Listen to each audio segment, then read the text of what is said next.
Thank you, Chairman. Today is the 25th occasion on which I've appeared before the panel. And before discussing the ILSP, I'd like to take the opportunity to thank the panel for the fair and challenging way in which you scrutinised my work as GCIO. When I appeared before the panel, I always strove to be straightforward, honest, constructive and respectful, and I hope that I succeeded. The ILSP is a worthwhile and meaningful programme, and it is a pity that the selection of implementers was affected by political considerations. I will deal first with a number of criticisms that have been made of my role. Then I will outline the concerns about the ILSP which caused me to leave the government. I will say a few words to protect individuals whose reputation might otherwise be unfairly harmed. And finally, I will discuss the evidence that a formal inquiry might uncover. There have been a number of mischievous rumours accusing me of ulterior motives in airing my concerns. All these rumours are utterly false. In particular, the unfounded allegations that I have acted at the behest of a variety of public figures must have caused them some annoyance. I very much regret this. It is scarcely credible that I should have invented the detailed account of events contained in my memorandum. I have much to lose if I were found to be lying, including the risk of imprisonment for willfully using an affidavit which I knew to be false. My sole concern in airing my concerns has been to serve the public interest and to protect my good name. It has also been suggested that I should have reported the attempted political interference to the Civil Service Bureau, CSB, when it first occurred. According to the Civil Service Code, an officer who feels he has been asked to act improperly should first try to resolve the matter with his superior officers or with the person giving the instruction. I was not, in fact, aware of the Civil Service Code until late last year, but I independently realised that it was sensible to try to resolve the matter with my superiors in the first instance. Despite the clear political pressure, I believed up until January this year that it would prove possible to resolve the matter without acting improperly. That is why I did not take things further. As soon as it became clear that my belief was incorrect, I took steps to terminate my employment with the government. For several months, I tried to find a way to implement the ILSP that was in the best interests of low-income families, that involved no impropriety, and that the political layer might be persuaded to accept.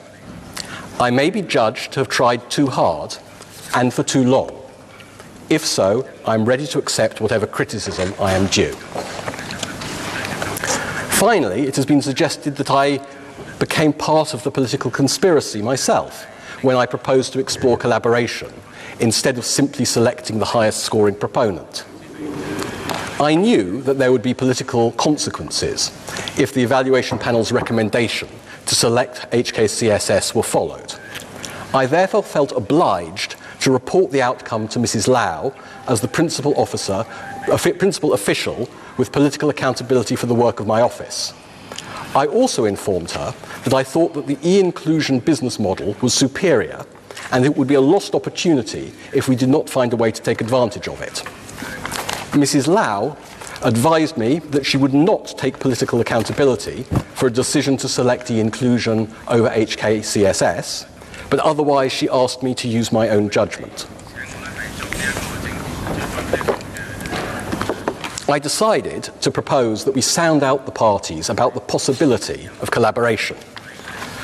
Before doing so, I challenged myself whether I would have done this, even if I knew nothing about any political requirements. I concluded that I would have explored collaboration in any event, because I considered that it could result in a significantly better outcome for low-income families. I was also conscious that I had followed a similar course in relation to the District Cyber Centre programme. I therefore believed that there was nothing inherently improper in proposing that we sound out the parties about collaboration, even though I knew that it might be politically convenient. Let me now turn to the main factors. I would like to highlight three factors behind my decision to leave the government. First, there was an attempt at political interference. Second, the attempt was successful. And third, I feared I would be asked to mislead LegCo about the true reasons for the selection. Let me first describe the attempt at political interference. There were 4 different government officials who informed me about the political requirement to select a particular implementer. First, a civil servant in CEDB, the Commerce and Economic Development Bureau, told me he had been told by or on behalf of the Financial Secretary that it was mandatory to arrange for an IPRO-A-backed entity to implement the programme. With the benefit of the chronology that the government submitted to the panel last Friday, I can now date this conversation to within a week or so of the 15th of January 2010. Second, at the time when the evaluation panel was considering proposals, a civil servant in OGCIO told me that he had been called by the Financial Secretary's office to check that I was aware of the Financial Secretary's requirement to select a particular proponent. Third, when I reported the evaluation panel's conclusions to Mrs. Lau, she told me that the political requirement was to ensure that IPRO-A members would have the opportunity to knock on the doors of low-income families. And fourth, there were numerous conversations with Ms. Jare when collaboration was being discussed, in which she referred to the requirement to select e-inclusion as a, quote, political assignment. In one of these conversations, she told me that the assignment came from beyond the Financial Secretary. There is no possibility that these conversations were merely general discussions of the merits of IPRO-A or e-inclusion.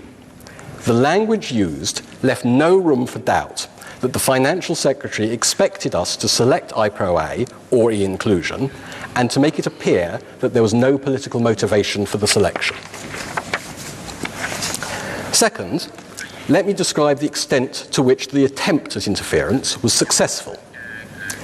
As I mentioned, I did not consider it improper to propose that we explore collaboration, but I did consider that Ms. Jare's behaviour in proposing and chairing the review committee was influenced by political considerations. For example, I proposed that I should follow the evaluation panel's recommendation to select HKCSS in the event that collaboration discussions failed. Ms. Jare told me orally that she would not permit this. She said that she had not gone to the trouble of finding a procedural justification for deviating from the usual practice of selecting the highest scoring proponent, only to find that the project was ultimately awarded to HKCSS in any event. I also considered that political considerations influenced Ms. Jare's decision to recommend a dual implementer approach and then to tell the proponents that there was no alternative. Ms. Jare accepted that the dual implementer approach was not in the interests of low-income families. She justified the dual implementer approach by finding procedural problems with every variant of a single implementer approach. She was not prepared to consider ways of mitigating those procedural problems. She ignored the equal or greater procedural difficulties with the dual implementer approach. In sum, Ms. Jare knew that there was a political assignment. She brought about an outcome which delivered the political assignment. Her justification for the outcome did not ring true. I could not escape the conclusion that her approach was influenced by political factors.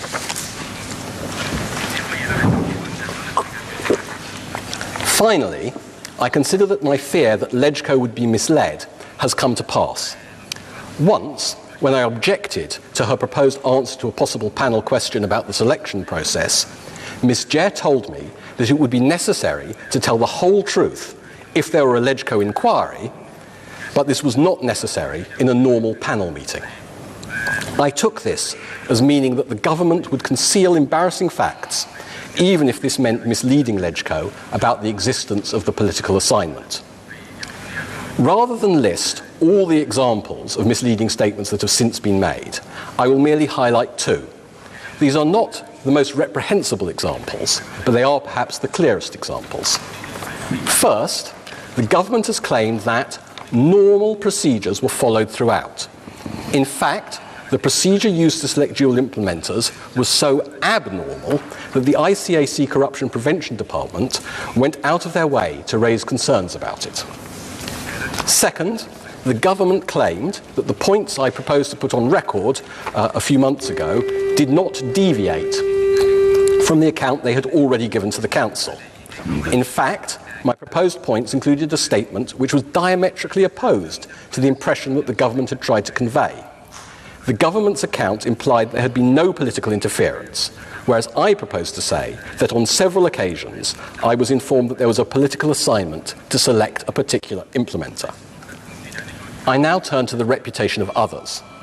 I should like to repeat that at no time did I feel that either Mr. Greg So or Mrs. Rita Lau asked me to act in an improper way. I should also reaffirm that I have no reason to suspect that Dr. Elizabeth Quat was involved. It has incorrectly been suggested that my statement about Dr. Quat also applied to the DAB generally. I must clarify that my statement was limited to the personal involvement of Dr. Quat. It did not apply to the DAB generally, and it was not intended to apply to the DAB generally. I will now turn to the question of evidence. I did not make surreptitious recordings of conversations with my colleagues. I did not make or retain unauthorised copies of government documents. The evidence that I personally can provide is the sworn testimony of an eyewitness. I do not invite the panel to make a finding of impropriety based solely on my evidence. I invite the panel to propose that there be a formal inquiry with power to summon witnesses, examine them on oath, and require the production of documents. Such an inquiry could be conducted either under the Commissions of Inquiry Ordinance or the Legislative Council Powers and Privileges Ordinance. Such an inquiry may not uncover much directly incriminating documentary evidence. Care was taken to avoid creating such evidence, either in the form of paper records or in the form of emails, which might later be recovered from backup copies. On one occasion, Ms. Jare explicitly cautioned me against sending a draft document by email for precisely this reason. An inquiry would, however, uncover documents which are a carefully worded attempt to justify a course of action that the author knew to be wrong, rather than an honest account of the author's true reasons for a decision. It would also uncover evidence of changes made to draft documents that indicate a desire to conceal the true nature of events. But documents may not be the most important evidence that an inquiry would uncover. My account of events could most directly be corroborated by sworn evidence from other eyewitnesses who were involved in conversations about the political requirement to select a particular implementer. Today's special panel meeting has no power to examine witnesses on oath, and not all of the relevant witnesses are here. In particular, the government's 10-person delegation does not include either of the two eyewitnesses who told me of conversations with the Financial Secretary or his office about political requirements.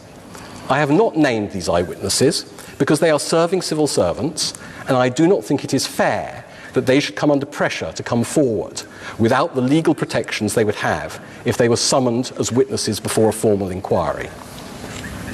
In conclusion, I should like to end by reaffirming my strong belief that the ILSP itself is an extremely important and worthwhile programme. Despite the circumstances in which we find ourselves today, I remain proud of my role in designing the ILSP and in winning support for it. Mr. Chairman, I'm ready to assist the panel as to the best that I can. 好，多謝葛輝先生。咁跟住落嚟咧，我哋請政府嘅代表。咁我哋或者首先請處理局長蘇錦樑先生。多謝主席。